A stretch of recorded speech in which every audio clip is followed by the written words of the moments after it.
नमस्कार दोस्तों, VLE society perfect solution channel पर आप सभी का बहुत बहुत स्वागत है। दोस्तों, आज की वीडियो में हम बताने वाले हैं कि आय प्रमाण पत्र को कैसे भरा जाता है। तो आय प्रमाण पत्र के लिए आपको क्या क्या दस्तावेज चाहिए और किस प्रकार से भरना है, कहाँ कब पर कौन सी चीज़ें भरना है, मैं आज की वीडियो में सारी चीज़ें बताने वाला हूँ। दोस्तों, बने रहिए वीडियो में। चलिए शुरू करते हैं। देखिए, मैंने आय फॉर्म का खोल के रखा है वेबसाइट ई डिस्ट्रिक्ट के माध्यम से। यहाँ पर आपको कौन कौन से दस्तावेज लगने वाले हैं मैं बता देता हूं आपको। यहाँ पर आय के लिए मात्र दो ही प्रकार के दस्तावेज लगते हैं दोस्तों। पहला एक तो शपथ प्रमाण पत्र लगता है, दूसरा आय प्रमाण के लिए कोई भी दस्तावेज आप दे सकते हैं, जैसे कि B1 पर्ची, या फिर अगर आप नौकरी में हैं फॉर्म 16, अगर आप कृषि कार्य करते हैं तो पटवारी सरपंच से आय प्रमाण का एक फॉर्मेट रहता है, उसको दस्तखत करा के आप यहाँ पर दे सकते हैं। और नॉर्मल केस में दोस्तों, अगर आपके पास ज़मीन नहीं है तो आप राशन कार्ड लगा सकते हैं। उसके बाद आपका आय प्रमाण पत्र बन जाएगा। नॉर्मल से ही बात है दोस्तों। अगर आपके पास ज़मीन है तो आप पर्ची लगाएंगे, अगर आपके पास ज़मीन नहीं है तो आप पर्ची B1 नहीं लगाएंगे, आप राशन कार्ड लगाएंगे। या तो फिर अगर आपके पास ज़मीन नहीं है तो राशन कार्ड लगाएंगे, या तो फिर अगर आप सरकारी नौकरी में हैं तो आप फार्म 16 लगाएंगे। तो ये सारी चीज़ें आपके पास होती हैं। उसके बाद चलिए हम लोग आगे बढ़ते हैं। आगे मैं बताऊंगा आपको कौन कौन से फॉर्म को कहाँ कहाँ लगाना है, कैसे लगाना है। आप देख सकते हैं यहाँ पर आवेदक की जानकारी मांग रहा है यहाँ पर। तो हम लोग आवेदक की जानकारी यहाँ पर चलिए भरते हैं हम लोग। देखिए, यहाँ पर आवेदक की जानकारी और हितग्राही की जानकारी दोनों ही मांग रहा है। तो यहाँ पर बताता चलूँ आपको दोस्तों, अगर आप छात्रवृत्ति के लिए बना रहे हैं तो अगर आपके पिताजी के नाम पे ज़मीन है तो आप क्या करिएगा, यहाँ पर आवेदक भी वही होगा, हितग्राही भी वही होगा। अगर हम स्टूडेंट के लिए बना रहे हैं तो आवेदक भी पिता ही होगा, हितग्राही भी पिता ही होगा। अगर आप स्टूडेंट हैं, अगर आपके ही नाम में स्वयं ज़मीन है, तब आप अपने नाम से बना सकते हैं। और उस केस में अगर आप 18 वर्ष से कम हैं तो आपका आवेदक आपके पिता होगा और हितग्राही आप होंगे। आपका आवेदक आपके पिता होंगे, हितग्राही आप होंगे। कब?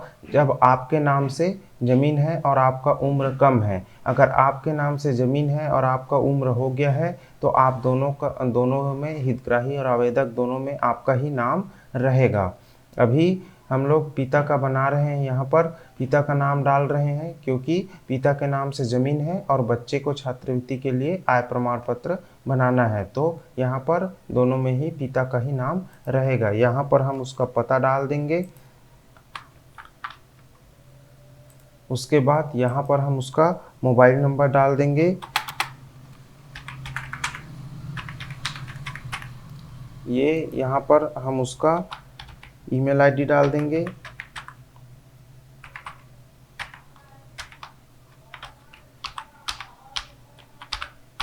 देखिए, ऊपर हम लोगों ने मोबाइल नंबर डाल दिया, यहाँ पर हम लोगों ने एक मेल आईडी डाल दिया। यहाँ पर हम यहाँ पर जिला चुनेंगे।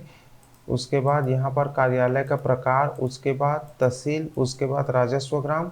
राजस्व ग्राम में मैं आपको यहाँ पर स्पष्ट कर दूँ दोस्तों, मान लो आप लोग कहीं किसी ग्राम में निवास करते हैं और आपका ज़मीन वही है और वो पंचायत नहीं है, आपका पंचायत कोई दूसरा है, तो जो आपका पंचायत रहता है वही आपका राजस्व ग्राम रहता है। एक चीज़ और बता दूं, अगर आप कोई भी राजस्व या कोई भी ग्राम पंचायत में निवास करते हैं और आपका ज़मीन किसी दूसरे पंचायत, किसी दूसरे राजस्व ग्राम में आता है, पास के ही लगे ग्राम में आपका वहाँ से होगा, तो वहाँ आपका राजस्व ग्राम आपको वहीं से आवेदन करना पड़ेगा। मतलब कि यहाँ पर राजस्व ग्राम वहीं का लिखाएगा जिसमें आपके पर्ची में राजस्व ग्राम लिखा है। जिस गांव के क्षेत्र में आपका ज़मीन आता है वहीं आपका राजस्व ग्राम होगा।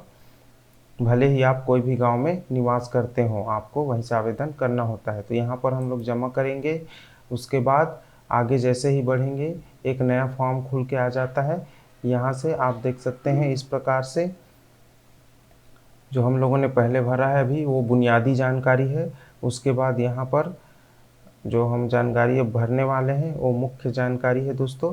यहाँ से आप देख सकते हैं हितग्राही की जानकारी मांगा जा रहा है। तो हितग्राही की जानकारी, ये क्या, जैसे देखिए हितग्राही की जानकारी के लिए हम यहाँ पर पूछ रहा है, तो लिंग उसका पूछ रहा है, तो यहाँ पर हम क्या करेंगे, पुरुष है तो पुरुष, और यहाँ पर उसका हम लोग उम्र डाल देंगे। इसका जो भी उम्र है यहाँ पर आप ऐसे भी सेलेक्ट कर सकते हैं।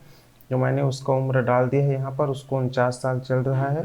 यहाँ पर हितग्राही के अभिभावक का प्रकार, तो हितग्राही का अभिभावक उसका पिता है, उसके पिता यहाँ पर लिख के उसका पिता का नाम यहाँ पर हम लोग को लिखना रहता है।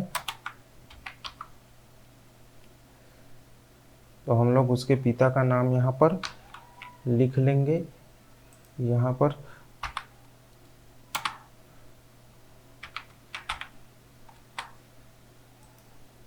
देखिए हम लोगों ने उसके पिता का नाम यहाँ पर लिख लिया है। उसके बाद यहाँ पर हितग्राही के साथ संबंध पूछ रहा है, तो आपको यहाँ पर बता दूं हितग्राही के साथ संबंध, तो किसका संबंध, जिसके लिए हम बना रहे हैं उसका हितग्राही के साथ क्या संबंध है। जैसे कि मैं छात्र के लिए बना रहा हूँ, तो छात्र का बना रहा हूँ, तो वो जो हितग्राही है उसका और छात्र का क्या संबंध है, तो वो छात्र उसका पुत्री है, यहाँ पर पुत्री आ जाएगा। दोस्तों यहीं पर अक्सर मिस्टेक होता है, हितग्राही के साथ संबंध, हितग्राही के साथ किसका संबंध होना चाहिए, अभिभावक या पुत्र पुत्री का। तो यहाँ पर देखिए ऊपर में पूछा जा चुका है हितग्राही के अभिभावक का प्रकार, तो उसका पिता है और उसका नाम भी ऊपर में बता दिए गए हैं और पूछा भी है। तो यहाँ पर नीचे जो हितग्राही के संबंध पूछ रहा है, तो किसका पूछ रहा है, जिसके लिए हम आय प्रमाण पत्र की मांग कर रहे हैं। तो किसके लिए मांग कर रहे हैं, उसकी पुत्री के लिए छात्रवृत्ति के लिए आय प्रमाण पत्र के मांग कर रहे हैं। तो यहाँ पर हितग्राही के साथ संबंध में पुत्री आ जाएगा। उसके बाद जो पुत्री का नाम है उसका वो यहाँ पर आ जाएगा, जो पुत्री का नाम है उसका यहाँ पर हम लोगों ने लिख दिया। उसके बाद अब क्या है, यहाँ पर हम लोग उसका क्या जाति मांग रहा है, तो जाति यहाँ पर डालेंगे।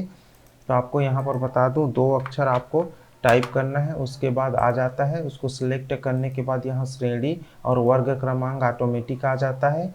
यहाँ पर आपको जिला सिलेक्ट कर लेना है। यहाँ पर आपको पिन कोड डालना है उसका।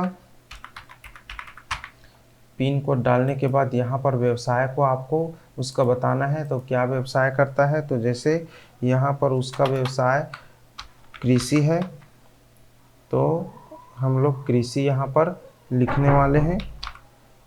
देखिए यहाँ पर कृषि है, तो कृषि लिख दिए हम लोगों ने। उसके बाद आवेदन का जो कारण है, जैसे कि छात्रवृत्ति के लिए है, तो छात्रवृत्ति हम लोगों ने भर लिया है।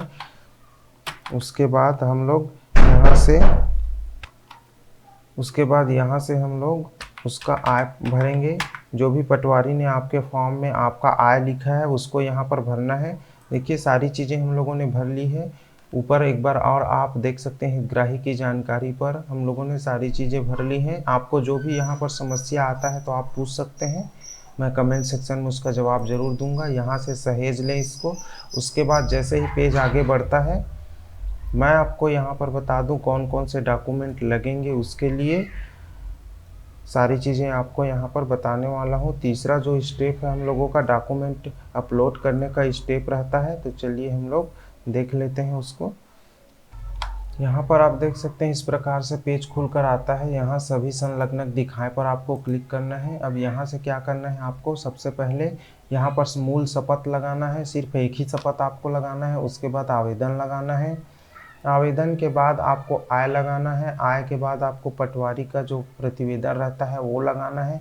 उसके बाद आपको ज़मीन या फिर राशन कार्ड B1 जो भी आपके पास है या फार्म 16 आपको वो लगाना है। उसके बाद पिताजी का आधार कार्ड लगाना है। उसके बाद यहाँ पर बच्चे का आधार कार्ड और एक ठो बच्चे का मार्कशीट यहाँ पर लगा के आपको सहेज देना है। यहाँ पर आपको दिखा देता हूँ कि डेमो के लिए कौन कौन से फॉर्म आपको लगता है।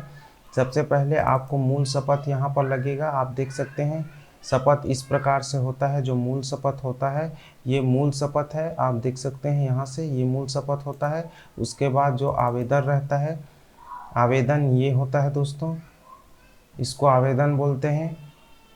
ये आवेदन है, यहाँ पर स्पष्ट लिखा रहता है पत्र प्राप्ति हेतु आवेदन। उसके बाद आपको आय लगाना है। आय का फॉर्मेट ये है, ये आय का फॉर्मेट है। उसके बाद आपको यहाँ पर लगाना है पटवारी प्रतिवेदन। यहाँ पर पटवारी प्रतिवेदन आपको लगाना है, ये पटवारी प्रतिवेदन है। दोस्तों यहाँ पर आपको बता दूं, पटवारी प्रतिवेदन के बाद आप घर का पर्ची, ज़मीन का पर्ची, या फिर नौकरी में है तो फार्म 16 या फिर राशन कार्ड लगा के आप अनुसंलग्नक को सहेज के फॉर्म आगे बढ़ा दीजिए। आपका काम हो गया है। तो इस प्रकार से इसका आवेदन किया जाता है। इससे रिलेटेड अगर आपको कोई भी जानकारी चाहिए तो आप कमेंट सेक्शन में ज़रूर पूछिएगा। दोस्तों आज के वीडियो में बस इतना ही। मिलते हैं किसी नए टॉपिक, नए वीडियो के साथ। तब तक के लिए नमस्कार, धन्यवाद, जय हिंद दोस्तों।